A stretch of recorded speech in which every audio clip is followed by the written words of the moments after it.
आपण आता बघतोय ट्रान्सक्रिप्शन. ट्रान्सक्रिप्शन मध्ये बघा काय सांगितलं तुम्हाला, हे डीएनएचे 2 स्टँड्स असतात. त्याच्यापैकी एक काय असतो कॉम्प्लिमेंटरी, एक काय असतो कॉम्प्लिमेंटरी. आणि त्या जीन्स थ्रू आरएनए काय करत असतं, मदत करत असतं. तर हे मॅसेंजर आरएनए आहे.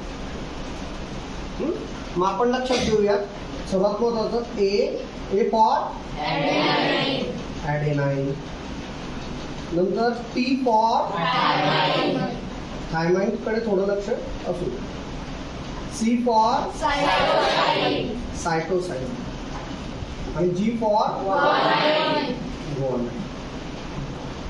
यातलं कुठलं महत्वाचं सांगितलं तर ट्रान्सक्रिप्शन साठी थायमाइन काय करतं, कशाला रिप्लेस करतं, हे इथं ट्रान्सक्रिप्शन मध्ये युरेसिलला.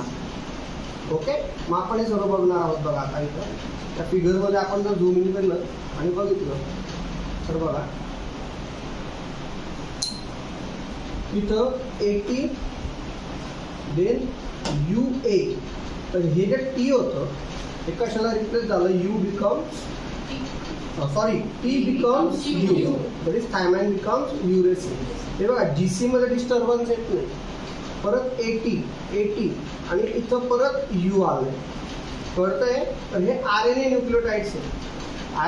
आरएनए न्यूक्लियोटाइड्स काय करतंय की thymine going to be replaced by युरेसिल.